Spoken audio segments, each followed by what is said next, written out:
المرسلين رب اشرح لي صدري ويسر لي امري واحلل عقدة من لساني يفقهوا قولي. اما بعد، وقال عز وجل في القرآن المجيد: اعوذ بالله من الشيطان الرجيم، بسم الله الرحمن الرحيم، فاستعينوا بالصبر والصلاة ان الله مع الصابرين، وقال فاذكروني اذكركم واشکروا لی ولا تکفرون.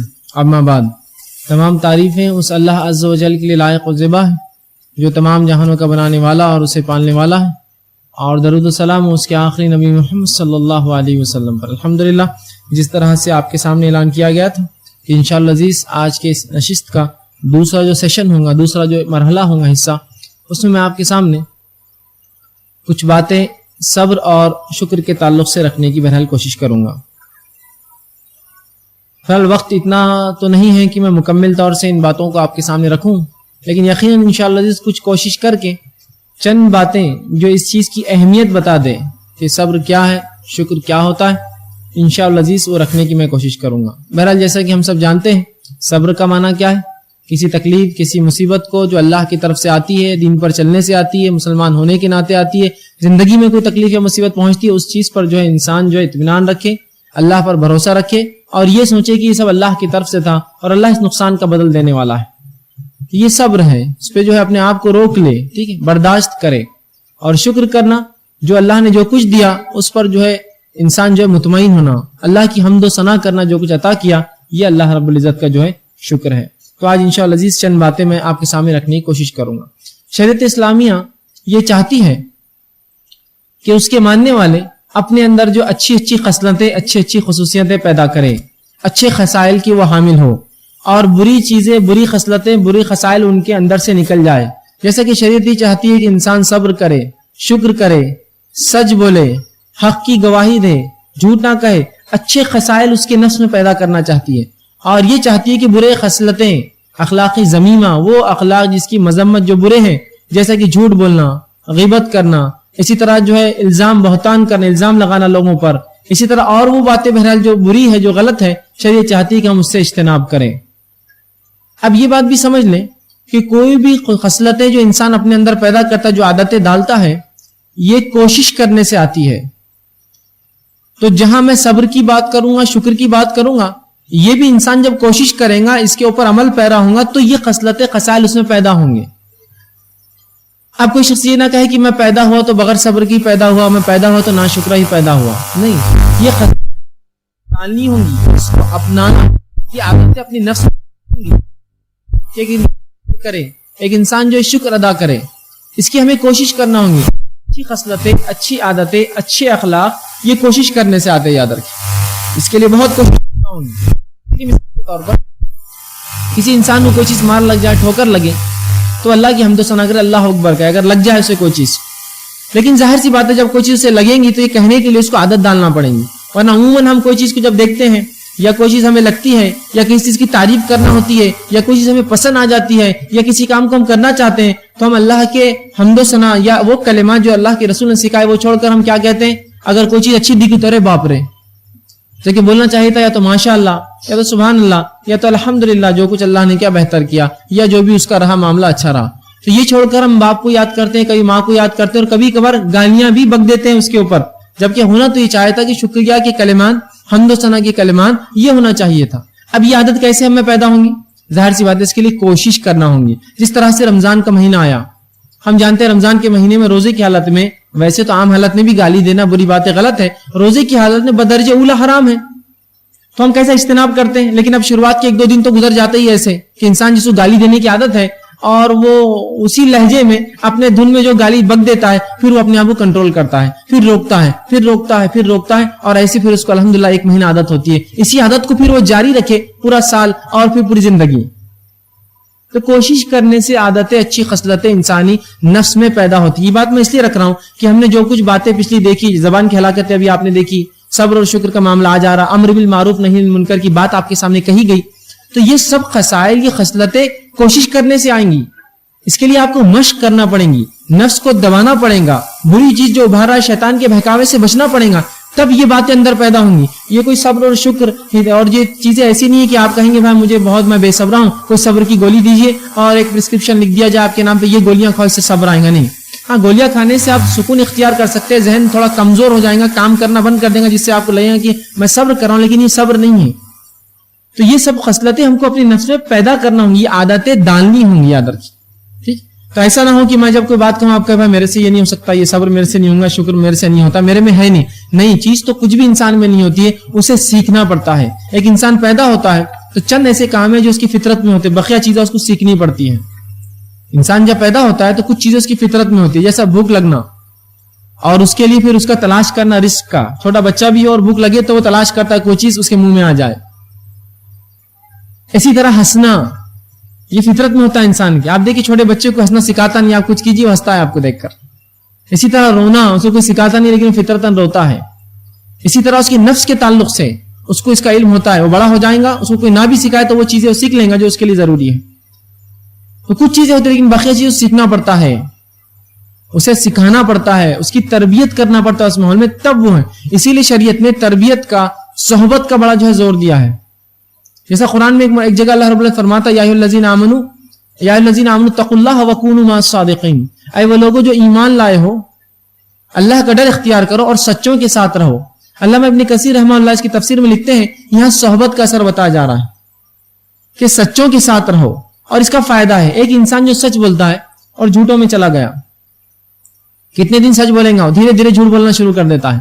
ایک انسان جو جھوٹ بولتا تھا سچے لوگوں میں آ گیا, کتنے دن جھوٹ بولیں گا, اس لیے کہ اس کا جھوٹ پکڑا جاتا ہے, پھر وہ سچ بولنا شروع کر دیں گے. صحبت, تو ہمیں کیا کرنا پڑیں گے, خصلتیں خصائل اپنے اندر جو ہے ڈالنی پڑیں گی. ٹھیک, اب وہ کام جو انسانی نفس کو پسند نہیں ہے, جس سے اسے تکلیف ہوتی ہے, چاہے وہ دین پر عمل کرنے سے تکلیف ہو, دین کے احکامات کی طرف دوسروں کو بلانے پر تکلیف ہو, یا اسی طرح اللہ رب العزت نے جو اس کی تقدیر میں لکھ رکھا ہے وہ جو ہو جائے اس کے پر آ جائے, اس سے اس کو تکلیف ہو, اس معاملے میں صبر کرنا یہ جو ہے بڑی اہم چیز ہے. یاد رکھیے, ان چیزوں کو برداشت کرنا اور یہ کہنا کہ اللہ کی طرف سے تھا, یہ صبر ہے. یاد رکھیے, اور یہ امید رکھنا اللہ سے کہ اللہ اس کا مجھے انشاءاللہ ضرور بدلہ دیں گا, یہ صبر ہے. یاد رکھیے, یہ صبر ہے. تو شریعت یہ چاہتی ہے کہ ہر انسان کے اندر جو اچھی خصلتیں ہوں, اور انسان پہ اگر کوئی مصیبت آ جائے, دین کی وجہ سے کوئی پریشانی آ جائے, تو یہ نہ ہو کہ وہ چیخنے اور چلانے اور رونے اور پلانے لگے اور تقدیر کو کوسنے لگے اور برا کہنے لگے کہ کاش میں اگر نماز نہ پڑھتا تو یہ مسئلہ نہ ہوتا, روزہ نہ رکھتا تو یہ نہ ہوتا, مسلمان نہ ہوتا تو فلاں چیز میرے ساتھ نہ ہوئی ہوتی. بلکہ اس معاملے پہ وہ جو ہے صبر کرے, اس معاملے کو برداشت کرے جو اس کے ساتھ ہوا, اور یہی صبر ہے. یاد رکھیے, اور اسی کا ایک مومن بدلہ پاتا ہے. اور اللہ کے رسول صلی اللہ علیہ وسلم نے بڑی زبردست ایک حدیث میں مسلم کی روایت میں فرمایا اور کہا مومن کا معاملہ عجیب ہے. ایک مومن کا, مسلمان کا معاملہ عجیب ہے. جب اللہ فراوانی دیتا ہے, خوشحالی دیتا ہے, تو اللہ کا شکر ادا کرتا ہے, یہ اس کے لیے خیر اور بہتر اور اجر کے لیے زبردست ہے. اور اگر اس کو اللہ تنگ دستی دیتا ہے, مشکلات اور مصائب مصیبت میں ڈالتا ہے, تو وہ اس پہ صبر کرتا ہے, اور یہ اس کے لیے بہتر ہے. یہ معاملہ سوائے مومن کے اور کسی کے ساتھ نہیں. تو مومن کے لیے دونوں ہی حالات جو ہے اچھے ہیں. جہاں تکلیف آئے تو صبر کرے, جہاں اللہ نعمت دے تو شکر ادا کرے. اور یاد رکھیے, جب ایک انسان کسی تکلیف پر صبر کرتا ہے تو وہ خود بخود ایک طرح سے اللہ کا شکر ادا کر رہا ہے, وہاں بھی اس کی حمد و ثنا بیان کر رہا ہے کہ جو کچھ میرے رب تو نے میرے لیے طے کیا وہ گزر گیا, اور میں اس پر جو ہے اس کو قبول کرنے کے لیے تیار ہوں, مجھے صبر عطا کر. اور جو اس کے لیے جو ہے وہ یہ امید رکھے کہ اللہ رب العزت اس کے بدلے اسے زبردست بہترین اجر دیں گا. اب آئیے چند باتیں جو ہے صبر کے تعلق سے قرآن حدیث میں جو آتی ہے آپ کے سامنے رکھنے کی کوشش کرتا ہوں. سب سے پہلی چیز تو اللہ رب العزت قرآن میں صبر کے تعلق سے اتنے مقامات میں صبر کا تذکرہ ہے کہ جس کو انتہا نہیں یاد رکھے. اگر ہم سب چیزیں لینا چاہیں کہ صبر کہاں آیا, کیا کیا معنوں میں آیا, کس کس چیزوں کے لیے کہا گیا, تو ایک بہت لمبی فہرست مل سکتی ہے. اگر کوئی صبر کے تعلق سے تفصیلات دیکھنا چاہتا ہے تو کوئی ایک معجم لے لے, معجم القرآن, جس کے اندر قرآن کے الفاظ آتے ہیں, اس میں سواد بے رے کے باب میں چلے جائے صبر, اور نکال لے پوری آیتیں آپ کو ایک جگہ مل جائیں گی کہ صبر کا کہاں کہاں حکم آیا ہے.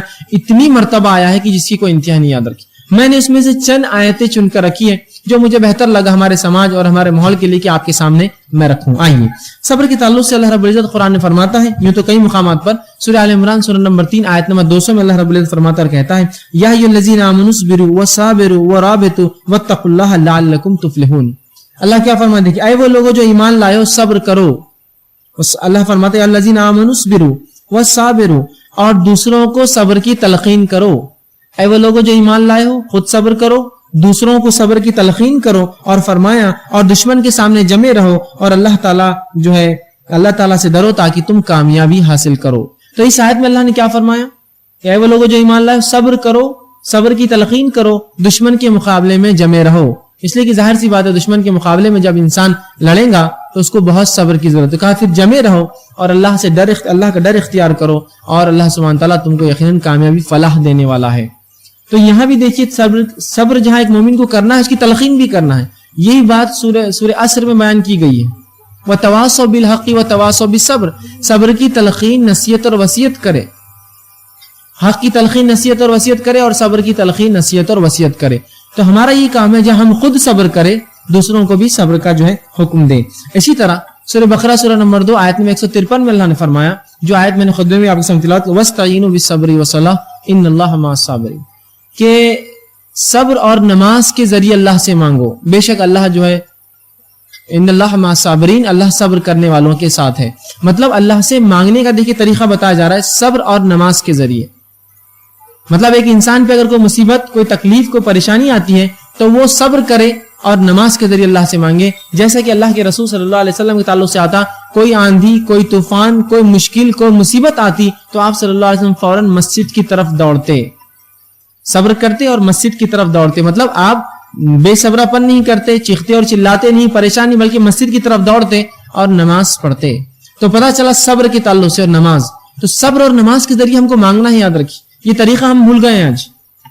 آج ہمارا معاملہ کیا ہے کہ اگر کوئی مصیبت ہم پر آتی ہے تو سب سے پہلے لوگوں کے سامنے بھاگتے اور ہاتھ پھیلاتے ہیں، لوگوں سے مدد کے لیے چلاتے، جبکہ ہونا یہ چاہیے کہ ہم صبر کریں اور اللہ سے اس کے تعلق سے ہم دعائیں کریں۔ اسی طرح اللہ رب العزت صبر کے تعلق سے فرماتا ہے سورہ نحل سورہ نمبر 16 اس کی آیت نمبر 127 میں فرماتا ہے وَاصْبِرُوا وَمَا أَصَابَكَ إِلَّا بِاللَّهِ، اور صبر کرو اور اللہ کی توفیق سے ہی تجھے صبر مل سکتا ہے۔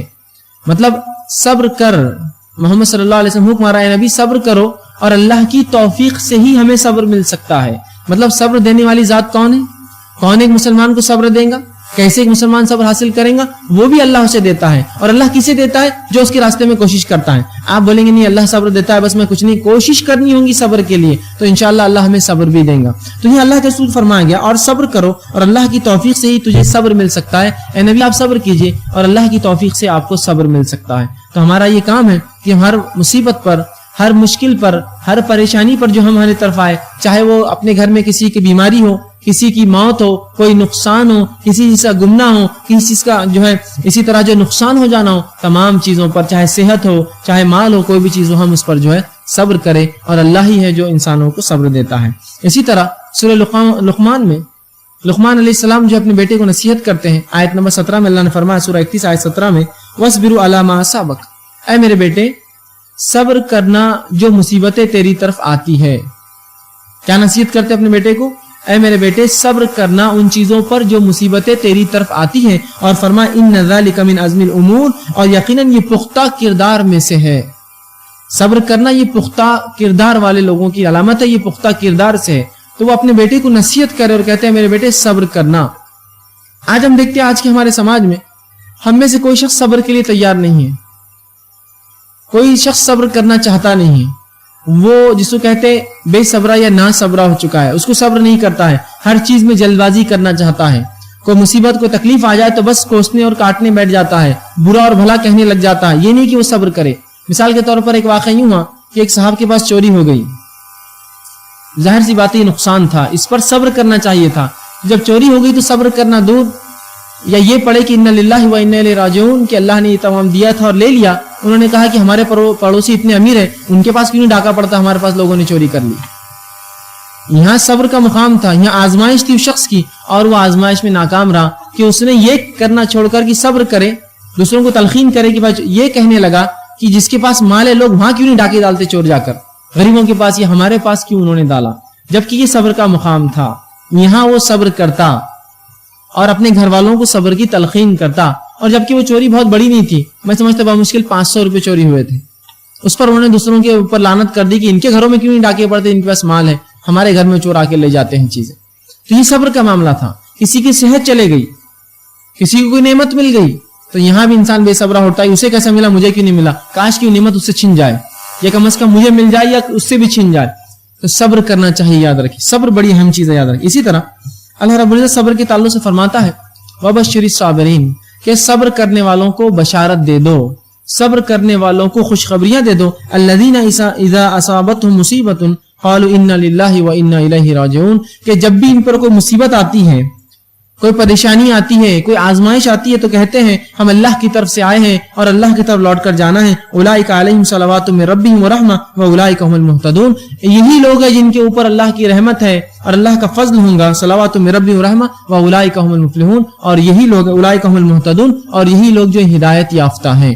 تو اس آیت میں دیکھیے کیا فرمایا, فبشر الصابرین, صبر کرنے والوں کو خوشخبری دے دو. کس چیز کی خوشخبری؟ الذین اذا اصابتهم مصیبۃ قالوا, کہ جب کوئی مصیبت آتی ہے, پریشانی آتی ہے, تو کیا کہتے ہیں انا للہ وانا الیہ راجعون. تو یہاں صبر کرنے والوں کو خوشخبری دی گئی اور ان کی ایک صفت بتائی گئی, وہ کیا ہے؟ جب بھی کوئی نقصان ہوتا ہے کیا کہتے ہیں انا للہ وانا الیہ راجعون. کیا واقعی میں ایسا ہوا کہ کوئی نقصان ہوا اور ہم نے یہ کہا انا للہ وانا الیہ راجعون؟ یہ ہر چیز کے گمنے پر, کسی چیز کے کھونے پر, کسی چیز کے نقصان پر, کسی کے میت یا موت پر, آپ کسی بھی نقصان پر اس چیز کو پڑھ سکتے ہیں. ہم نے اس کو بھی خاص کر دیا, جیسے سبحان اللہ, اللہ پاک ہے, اس کو بھی خاص کر دیا. کہاں بولتے ہیں ہم سبحان اللہ؟ اگر کوئی شخص کسی مجلس میں کہہ دے سبحان اللہ تو دوسرا اس کو بولتا ہے کون سا شعر بولا میں نے آپ کو, کہ کیوں بول رہے سبحان اللہ, جبکہ اللہ پاک اس کی تعریف ہے. یہ کوئی کہہ دے الحمدللہ تو لوگ بولتے ہیں ابھی کھانا تھوڑی کھائے تم نے, الحمدللہ کیوں بول دے رہے پہلے سے, اس کو مخصوص کر دیا استاد. کوئی کہے کہ ماشاء اللہ, جو اللہ نے چاہا, یہ ہمارے سے کہاں ہوتا ہے بولنا, جیسا اللہ نے چاہا ویسا ہوا. انشاءاللہ میں کروں گا, یہ بھی ہم سے نہیں ہوتا, کر دوں گا, ہو جائیں گا, پکا وعدہ ہے. تو اللہ کے اذکار کو بھی ہم نے خاص کر دیا. تو انا للہ و انا الیہ راجعون, اگر کسی کو کہا جائے کہ ان کی صحت خراب ہو گئی اور کوئی کہے انا للہ و انا الیہ راجعون, تو بولے مرا تھوڑی ابھی, وہ واپس لو اپنے کلمات کو, مرنے کے بعد پڑھنا چاہیے. نہیں, یہ ہر نقصان, ہر مصیبت, کسی چیز کے گمنے پہ بھی آپ پڑھ سکتے. چابی گم گئی, فلاں ہو گیا, انا للہ و انا الیہ راجعون, کہ اللہ کے پاس سے اللہ کے پاس جانا تھا. کسی کی صحت چلے گئی, یہ پڑھ سکتے. کسی کا کوئی جانی نقصان ہوا, کسی کو مالی نقصان ہوا, انا للہ و انا الیہ راجعون. کوئی چیز کھو گئی جو تھی, کوئی نعمت تھی چلے گئی, اس پر بھی آپ پڑھ سکتے ہیں انا للہ و انا الیہ راجعون. تو ہر وہ مومن, اس کی خصوصیت کیا ہے؟ جب مصیبت اور تکلیف آتی ہے تو کیا کہتے ہیں انا للہ. یہ نہیں کہا جب کوئی مرتا ہے تو روشنی تھی چلے گی بجلی, انا للہ و انا الیہ راجعون, دیکھو چلے گی, نقصان, ایک نعمت تھی چلے گی ہم سے. ہر چیز پر جب مصیبت آتی ہے تو کہتے ہیں انا للہ و انا الیہ راجعون, ہم اللہ کی طرف سے آتے ہیں, اللہ کی طرف جانا ہے. اس کے تعلق سے ایک حدیث آتی ہے جس میں آپ صلی اللہ علیہ وسلم فرمایا, جو شخص کسی چیز کی نقصان کی خبر سنے, کسی کی موت یا نقصان کی خبر سنے اور یہ پڑھ دے انا للہ و انا الیہ راجعون, تو اللہ رب العزت, اور اس کے بعد یہ کہے اللہ اس نقصان کا مجھے بہترین بدلہ دے, تو اللہ اس سے اچھی چیز اس کو لوٹا کر دیتا ہے, اس سے بہتر دیتا ہے اس کو نقصان کا بدلہ. سبحان اللہ, دیکھیے کتنا فائدہ ہے اس ذکر کا. مصیبت آئی, پریشانی آئی, پڑھ دیا آپ نے اور کہا اللہ اس نقصان کا مجھے بہترین بدلہ دے, اللہ اس سے اچھی چیز اس کو دیتا ہے. اور یہ بات بہرحال میں نے ایک میرے مشاہدے میں بھی آئی. یہ ہوا کہ جب اسکول میں تھا تو ایک شخص تھے جو اس زمانے میں جو ہے سائیکل پر آیا کرتے, جبکہ سائیکل بہت مہنگی چیز تھی, عام لوگ نہیں آتے تھے اس پر, ٹھیک. تو سائیکل پر آتے تھے تو تھوڑا ظاہر سی بات ہے فطری طور سے ایک کلیگ ہونے, ایک ساتھ رہنے سے ایک جلن ہو جاتی ہے انسان, اور وہ سائیکل دیتے بھی نہیں تھے جلدی ہم کو. تو ہم یہ سوچتے تھے کاش کی سائیکل کھپ جائے, خراب ہو جائے, گم جائے, برباد ہو جائے, ان سے ہلاک ہو جائے. ہوا یوں ایک دن کی واقعی ان کی سائیکل چوری ہو گئی. ہمیں بڑی خوشی ہوئی, تالیاں دی ایک دوسرے کو, بہت اچھا ہوا, سائیکل چوری ہو گئی. لیکن بہرحال وہ شخص جو تھا وہ جانتا تھا یہ چیز, اس نے فوراً یہ کہا انا للہ و انا الیہ راجعون, اللہ اس نقصان کو مجھے بہترین بدلہ دے. جب تو ہم کو سمجھ میں نہیں آیا اس نے کیا پڑھا اور کیوں پڑھا, ہم کو لگا کوئی مرا تھوڑی, اور ہم نے کہا اتنا بڑا بھی تھوڑا نقصان ہوا آپ کا کہ آپ نے سیدھا انا للہ و انا الیہ راجعون پڑھ لیا, وہ تو کوئی مرا تھوڑی, وہ سائیکل گئی. اور یوں ہوا کہ 8-15 دن بعد ان کے والد نے ان کو ایک بہترین نئی لونا دلا دی, جبکہ ہم ان کے سائیکل سے جلا کرتے تھے. بہترین بدلہ دیا اللہ نے اس کو اس کے بدل میں. آئیے ایک واقعہ اللہ کے رسول کے زمانے کا ہی سن لے. ام سلمہ رضی اللہ عنہا فرماتی ہے کہ جب میرے شوہر ابو سلمہ کا انتقال ہوا تو میں نے یہ بات یاد رکھی تھی جو رسول اللہ نے فرمائی تھی, اور میں نے جب میرے شوہر کا انتقال ہوا تو کہا انا للہ و انا الیہ راجعون, اے اللہ یہ نقصان کا مجھے اس سے اچھا بدلہ دے. وہ کہتی ہے کہ میری عدت جو ہی گزری, اللہ کے رسول صلی اللہ علیہ وسلم نے مجھے پیغام بھیجا اور پھر میں نے اسے قبول کیا اور میرا نکاح اللہ کے رسول صلی اللہ علیہ وسلم کے ساتھ ہوا. اب بتائیے اب اس سے بہتر شوہر کیا کسی کو دنیا میں مل سکتا تھا؟ اس دعا کا بدلہ, اس چیز کا بدلہ, اس سنت پر عمل کا بدلہ, اس مصیبت پر انا للہ و انا الیہ راجعون کہنے کا بدلہ, یہ ملا کہ رسول اللہ کا نکاح ان سے ہو گیا. اور پھر انہوں نے ایک مرتبہ یوں ہی جب ایک دل میں ان کے خیال آیا, جو واقعہ بہرحال میں نے پہلے بھی رکھا تھا, ایک دن بیٹھی تھی اور خیال آیا کہ میرے تو پہلا بھی ایک شوہر تھا. تو رسول اللہ سے پوچھے اللہ کے رسول اگر ایک بیوی ہو جس کے 2 شوہر ہو, مطلب ایک کا انتقال ہو گیا پھر دوسرے سے نکاح کیا, اب دونوں ہی نیک تھے, دونوں جنت میں جائیں گے, تو بیوی کس کے ساتھ رہیں گے؟ چونکہ دل میں خیال تھا کہ ابو سلمہ بھی نیک تھے, ایمان پر موت ہوئی, میں اللہ کے رسول کے نکاح میں ہوں, جنت میں کس کے ساتھ رہوں گی میں؟ تو کہا کہ کس کے ساتھ رہیں گی بیوی؟ دونوں جنت میں. تو رسول اللہ نے کہا جس کے اخلاق اچھے ہوں گے اس کے ساتھ وہ شخص وہ جو خاتون رہیں گی. تو کہا کیا اخلاق؟ تو کہا اخلاق والوں کو, اچھے اخلاق والوں کو دنیا اور آخرت کی تمام خیر حاصل ہے, تمام اچھائیاں ان لوگوں کو حاصل ہے جن کے اخلاق اچھے ہیں. تو دیکھا آپ نے انا للہ و انا الیہ راجعون پڑھنے کا بدلہ صبر کرنا. ظاہر سی بات ہے جس کو صبر ہوگا وہ کرے گا. جو بے صبر ہوگا بولے گا کر دیے کیا, گما دیے کیا, یہ کر دیے کیا, نقصان ہو گیا کیا, میں تو مر گیا, میں تو لٹ گیا, برباد ہو گیا, میرے پاس تو اتنا ہی تھا. لیکن جو ایمان والے ہیں جب مصیبت کی خبر آئی, مصیبت دیکھی, مصیبت پہنچی, کہہ دیا انا للہ و انا الیہ راجعون, ہم اللہ کی طرف سے آئے تھے, اللہ کی طرف جانا ہے. تو ہر مصیبت پر یاد رکھیے یہ بات کہ تو یہاں مومنوں کی صفت الذین اذا فبشر الصابرین, صبر کرنے والوں کو خوشخبریاں دو. الذین اذا اصابتهم مصیبت, اور جب بھی ان پر کوئی مصیبت آتی ہے تو کہتے ہیں قالوا انا للہ و انا الیہ راجعون, کہ ہم اللہ کے پاس سے اللہ کے پاس جانا ہے. اولئک علیہم صلوات, انہی لوگوں پہ اللہ کی رحمت ہے اور ان کا فضل ہے. واولئک هم المهتدون, اور یہی لوگ اپنے رب کی طرف سے ہدایت یافتہ, ہدایت پر ہے.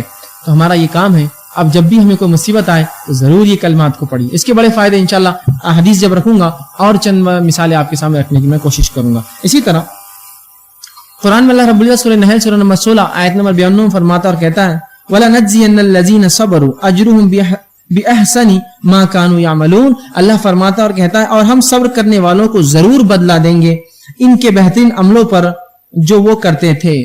ہم صبر کرنے والوں کو ضرور بضرور بدلہ دیں گے اس صبر پر جو وہ کیا کرتے تھے.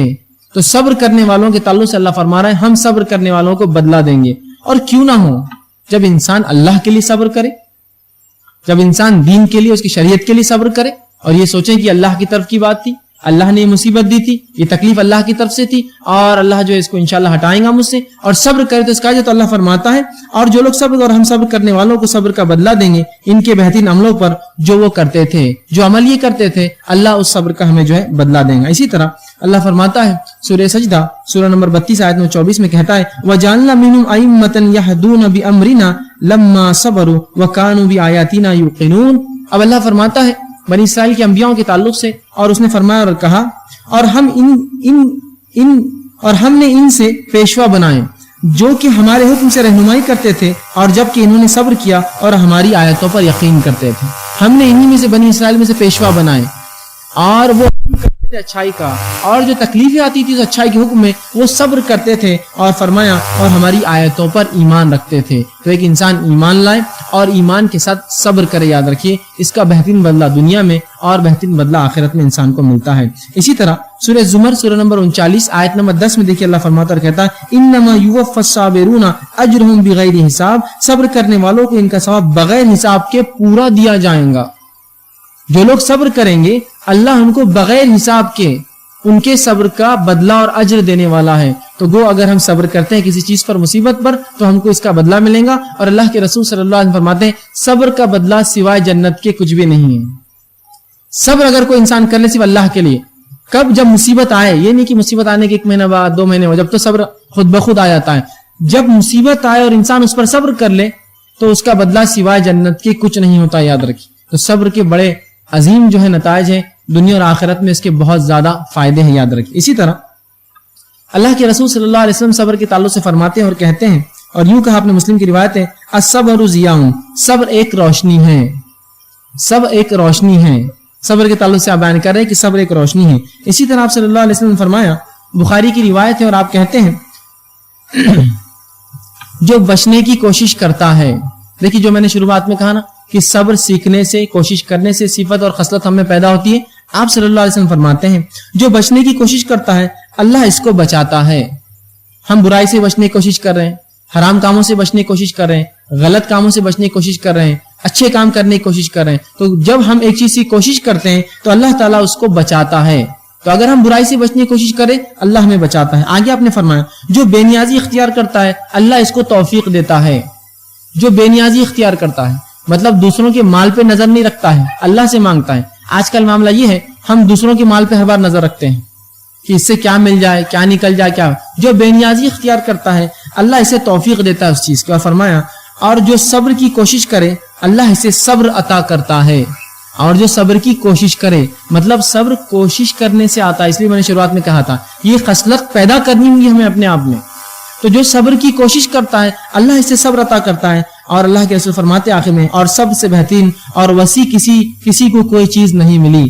صبر سے بہترین اور صبر سے وسیع اور سب سے بہتر کوئی چیز کسی کو نہیں ملی. مطلب جس کو صبر مل گیا اس کو بہترین چیز اور بہترین نعمت مل گئی.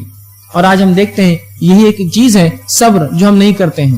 کوئی مصیبت آئی چیخ رہے ہیں اور چلا رہے ہیں، کوئی مر گیا رو رہے اور دھو رہے ہیں اور غیر شرعی اعمال کر رہے ہیں.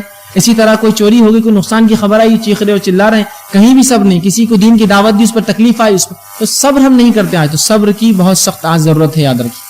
تو صبر کوشش کرنے سے آتا ہے اور اگر کسی کو صبر مل جائے تو اللہ کے رسول اس سے بہتر اور وسیع چیز کسی کو نہیں ملی. مطلب یہ بہت بہترین چیز ہے کہ اللہ رب العزت یہ ایک بڑی عظیم نعمت ہے کہ کسی کو صبر دے دے. ٹھیک اسی طرح آپ صلی اللہ علیہ وسلم فرماتے ہیں، مسلم کی حدیث آپ فرماتے ہیں مومن کے لیے کتنی عجیب بات ہے کہ اس کے سارے معاملات اس کے لیے حق میں بہتر ہے. مومن کا معاملہ عجیب ہے، ہر معاملہ اس کے حق میں بہتر ہے. اور آگے فرماتے اگر اسے کوئی خوشی پہنچے تو وہ شکر ادا کرتا ہے اور یہ اس کے لیے خیر ہے، اور اگر تکلیف پہنچے تو صبر کرتا ہے اور یہ اس کے لیے بہتر ہے. مومن کا معاملہ عجیب ہے، اس کے لیے دونوں ہی معاملے درست ہے، ہر حالت اس کے لیے درست ہے. جب اس کو کوئی خوشی پہنچتی ہے، فراوانی پہنچتی ہے اور نعمت ملتی ہے اللہ کی تو وہ شکر ادا کرتا ہے، اور جب کوئی مصیبت پہنچتی ہے تو کیا کرتا ہے؟ اس پر صبر کرتا ہے. یہ معاملے دونوں ہی اس کے لیے بہتر ہے، دونوں میں وہ فائدے اٹھاتا ہے اور اس سوائے مومن کی کسی اور کے ساتھ یہ معاملہ نہیں. آئیے اسی طرح اللہ کے رسول صلی اللہ علیہ وسلم بخاری کی روایت اس میں فرماتے اور کہتی ہیں کہ اللہ کے رسول صلی اللہ علیہ وسلم کی بیٹی ان کے بچے کے انتقال کے وقت نزدیک آیا. آپ صلی اللہ علیہ وسلم کی بیٹی تھی، ان کا ایک بچہ تھا جو نزع کی حالت میں چلے گا، انتقال کے قریب تھا، موت کے قریب تھا. اس نے فوراً کہا کہ میرے والد کو خبر دی جائے، اللہ کے رسول کو خبر دی جائے. ایک شخص آ کر اللہ کے رسول آپ کی بیٹی آپ کو بلاتی ہے، طلب کرتی ہے کہ آپ وہاں آئیے، اس کے بیٹے کی جان جو ہے بس جو ہے اس کی جو ہے موت کا وقت قریب ہے. آپ صلی اللہ علیہ وسلم نے کہلوا بھیجا اور کہا اس قاصد سے کہ میری بیٹی کو سلام کہو اور میرا پیغام دو کہ جو لے رہا ہے وہ اس کا ہی ہے. کیا کہا کہ میری بیٹی کو یہ پیغام دو جا کر جو لے رہا ہے، اللہ جو چیز لے رہا ہے وہ اسی کا ہے جو واپس لے رہا ہے، اور جو وہ دیتا ہے وہ بھی اسی کا ہے. مطلب جو دیا ہے وہ بھی اس کا ہے، جو واپس لے رہا ہے وہ بھی اللہ کا ہے، اور ہر چیز کا اس کے ہاں ایک وقت مقرر ہے. بیٹی صبر کر اور اللہ کے یہاں ثواب طلب کر. کیا کہا ہے؟ میری بیٹی صبر کر اور اللہ کے پاس ثواب طلب کر. کوئی بھاگ دوڑ نہیں، کوئی چیخنا چلانا نہیں، کوئی شور غل نہیں، کوئی رونا پلانا نہیں، کوئی غیر شرعی حرکت کی چہروں پر کوئی مارے. کہا کہ میری بیٹی صبر کر، سلام کہو میری بیٹی سے اور کہو صبر کرے، اس لیے کہ جو لے رہا ہے وہ اسی کا ہے اور جو بھی دیتا ہے وہی دیتا ہے، اور جو ہے میری بیٹی صبر کر اور اللہ سے اس کا ثواب طلب کر. اور اللہ کے رسول صلی اللہ علیہ وسلم کے زمانے میں صحابیات نے یہ تربیت اللہ کے رسول سے پائی تھی. میں صحابیات کی بات اس لیے کر رہا ہوں کہ صحابہ پھر بھی آدمی پھر بھی تھوڑا سا مضبوط ہوتا ہے احساسات کے معاملے میں، لیکن یہ صبر کی تعلیم اللہ کے رسول سے صحابیات نے ایسی سیکھی تھی کہ یہ بھی صبر میں جو ہمارے لیے نمونہ بن گئی آج. آئیے ایک واقعہ سے سناتا ہوں صبر کا، اللہ کے رسول کے دور سے ایک خاتون کا صبر. ام سلیم رضی اللہ عنہا، ان کی شخصیت میں سمجھتا ہوں تمام لوگوں سے واقف ہے. یہ کوئی ایسی خاتون نہیں جس کے تعلق سے آپ نے کبھی نام نہ سنا ہو. ام سلیم رضی اللہ عنہا، ان کے بیٹے انس بن مالک تھے، مشہور صحابی آپ سب جانتے ہیں.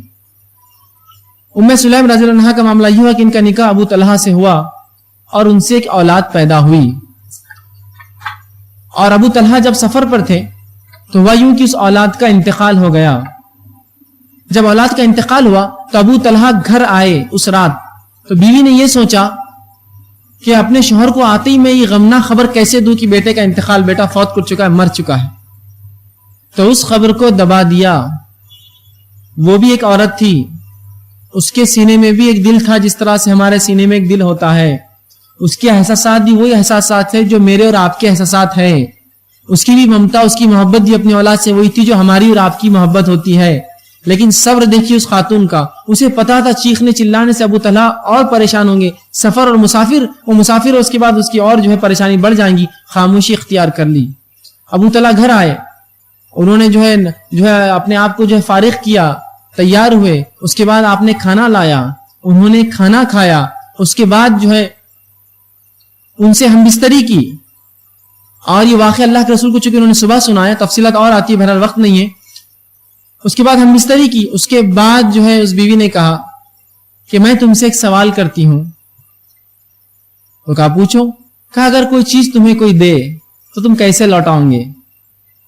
تو کہا جیسی دی ویسی لوٹاؤں گا یا اس سے اچھا کر کے لوٹاؤں گا. مطلب جیسی دی تھی اس حالت میں یا اس سے اچھی. تو کہا اللہ نے ہمیں ایک اولاد دی تھی وہ اس نے ہم سے لے لی. اللہ نے ہمیں ایک اولاد دی تھی وہ ہم سے لے لی. تو بڑے پریشان ابو طلحہ اور کہا تم نے مجھے کیوں نہیں بتایا؟ اتنی دیر تک تم نے مجھے غفلت میں رکھا، چھپائے رکھا. اس کے بعد آپ نے جو ہے جنازے کی نماز پڑھی اور ان کو تدفین کی. صبح آپ جو ہے آپ صلی اللہ علیہ وسلم کے پاس ابو طلحہ پہنچے اور پورا واقعہ بیان کیا کہ اللہ کے رسول میں کل رات آیا، میری بیوی نے مجھے یہ بات نہیں بتائی اور بچے کا انتقال ہوا، میں اس کے ساتھ رہا، کھایا پیا، ہم بستری کی. اللہ کے رسول نے دعا کی اور کہا تم نے صبر کیا، اللہ تمہیں بہترین اولاد دے. پوچھا رہا کیا تم نے ہم بستری کہا؟ تو کہا اللہ انشاءاللہ تم کو اس سے بہترین اولاد دیں گا. اور اس کے بعد ان کو عبداللہ پیدا ہوئے جو انس بن مالک کے بھائی تھے. تو اللہ نے دیکھی اس صبر کے بدلے ان کو پھر ایک دوسرا لڑکا عطا کر دیا. تو صبر بڑی عظیم چیز ہے، یاد رکھیے. اس کے بڑے فائدے دنیا میں اور بڑے فائدے آخرت میں، یاد رکھیے. کیوں تو یہ حدیث رسول اللہ کی خود بتاتی ہے جو انا للہ و انا الیہ راجعون پڑھ کر یہ کہے کہ مجھے اس کا اللہ بہترین بدلہ دے اس نقصان کا، دنیا اور آخرت میں اللہ اس کو بہترین بدلہ دیتا ہے. تو صبر کے بڑے فیصلے کہا آپ نے، صبر سے وسیع چیز کسی کو کچھ نہیں ملی. اگر صبر ملا تو بڑی وسیع اور بڑی خیر اس نے پا لیا جس کو صبر ملا. تو ہمیں صبر کرنا چاہیے. اسی طرح صحیح بخاری کی ایک روایت ہے، آپ صلی اللہ علیہ وسلم کی حدیث ہے کہ اللہ عز و جل فرماتا ہے، حدیث قدسی ہے، اللہ عز و جل فرماتا ہے کہ میں نے اپنے بندے کو اس کی پیاری اور محبوب چیز آنکھوں کی تکلیف میں مبتلا کروں اور وہ صبر کرے تو اس کی عوض اسے بہشت جنت عطا کروں. کیا فرماتا ہے اللہ؟ اللہ فرماتا ہے کہ میں اپنے بندے کو اس کی پیاری چیز آنکھوں کی تکلیف میں ملوث کرتا ہوں. ایک انسان ہے آنکھوں کی تکلیف میں پریشان ہے، آنکھ کمزور ہو رہی ہے، بینائی جا رہی ہے، نظریں جا رہی ہے، اس کو نقصان ہو رہا ہے اس کا، اور انسان اس پر صبر کرے. اس لیے کہ آنکھیں یاد رکھیے بہت عظیم نعمت ہے. یہ نعمت کا احساس، یہ نعمتوں کا احساس انسان کو تب ہوتا ہے جب یہ چھن جاتی ہے. عموماً نعمت جب ہوتی ہے انسان کو احساس نہیں ہوتا ہے، جب چھن جاتی ہے تو پھر احساس کرتا ہے کہ عظیم نعمت ملی تھی. تو آنکھیں بڑی عظیم نعمت ہے. تو رسول اللہ فرماتے ہیں جب اللہ کسی بندے کو اس مصیبت میں پریشانی میں ڈال کر آزماتا ہے کہ اس کی پیاری اور محبوب چیز آنکھوں کو چھین لیتا ہے، اس سے بینائی کو، اور اس پر وہ صبر کرتا ہے تو سوائے جنت کے اس کا کوئی بدلہ نہیں ہے اللہ کے پاس. اللہ اس کو جنت عطا کرے گا جو صبر کر لے گا بیماری پر. تو یہاں جو ہے آنکھوں کے تعلق سے تذکرہ ہے. بہرحال آپ کسی بیماری کسی بھی تکلیف پر صبر کرے، اللہ ضرور بدلہ دے گا، ضرور اس کا اجر دے گا. صبر لیکن خالص اللہ کے لیے ہو. ٹھیک. اسی طرح اب صبر کب ہو یہ بات بھی ضروری ہے. آئیے اللہ کے رسول صلی اللہ علیہ وسلم کا ایک واقعہ جس میں آپ کا صبر بھی پتہ چلتا ہے اور آپ نے نصیحت کیسے کی وہ بھی پتہ چلتا ہے. آپ صلی اللہ علیہ وسلم ایک مرتبہ ایک مقام سے گزرے جہاں ایک خاتون ایک قبر کے پاس روتے بیٹھی تھی. یہ خاتون اللہ کے رسول صلی اللہ علیہ وسلم پہچانتی نہ تھی کہ آپ کون ہیں. آپ نئے نئے تھے مدینے میں. جب آپ صلی اللہ علیہ وسلم اس کے پاس گزرے، اس نے روتے ہوئے دیکھا تو کہا صبر کر. تو اس خاتون نے پلٹی اور کہا تجھے کیا معلوم میری تکلیف کیا ہے، آیا بڑا کہنے صبر کر، جا یہاں سے. کیا کہا اس خاتون نے کہ تجھے کیا معلوم میرا نقصان، میری تکلیف کیا ہے، اور آیا بڑا بولنے کی صبر کر، جا یہاں سے. اس کو پتا نہیں تھا کہ اللہ کے رسول ہے. آپ صلی اللہ علیہ وسلم کا صبر دیکھیے، آپ نے کچھ نہیں کہا، خاموشی سے چلے گئے وہاں سے. یہ خود ایک صبر کی مثال ہے کہ اللہ کے رسول سے اس شخص نے اتنی بری بات کی اس خاتون نے کہ جا تجھے کیا پتا میرا نقصان کیا، بڑا آیا بولنے صبر، چل جا یہاں سے، اور چلے گئے. فوراً لوگ اور کہا ارے پاگل تو نہیں ہو گئی ہو تم، کیا تمہیں پتا تھا کس سے بات کی تم نے؟ تو کہا کس سے بات کی؟ تو اللہ کے رسول تو فوراً نادم ہوئی، پریشان ہوئی، دوڑی دوڑی کہ اللہ کے رسول معافی چاہتی ہوں، میں نے آپ کو پہچانا نہیں، میں جانتی نہیں تھی کہ آپ، ورنہ میں یہ بات نہیں کہتی آپ سے. اس کو لگا کوئی عام آدمی ہے. تو رسول اللہ صلی اللہ علیہ وسلم سے فرما اور کہا صبر تب ہوتا ہے جب نقصان ہوتا ہے. صبر تب ہے 1 مہینہ بعد، 10 دن بعد، مہینے بعد، سال بھر بعد تو مجھے اور آپ کو سب کو صبر آ جاتا ہے. اصل صبر تب ہے جب وہ نقصان ہوتا ہے. ابھی آپ کو خبر ملی کوئی مر گیا، آپ کے گھر خاندان سے نزدیک رشتہ دار دوست، صبر اب ہے آپ کے پاس. اب آزمائش شروع ہوئی. اللہ سے نیت کیجیے کہ اللہ اس صبر کا مجھے بدلہ دے، اور صبر کیجیے، سوائے جنت کے اور کوئی بدلہ نہیں. اس کا یاد رکھیے صبر کا اتنا زبردست بدلہ. صبر اللہ کے لیے کیجیے، آپ ثواب کی طلب کرنے کی. اللہ میں صبر کرتا ہوں اس نقصان پر، اور اللہ انا للہ و انا الیہ راجعون، اللہ اس نقصان کو مجھے بہترین بدلہ دے. صبر کا بدلہ. اور صبر کب ہوتا ہے؟ جب نقصان ہوتا ہے. اس کے بعد تو صبر آ ہی جاتا ہے زندگی میں. آج ہمارا معاملہ یہ ہے، کوئی چیز کھو گئی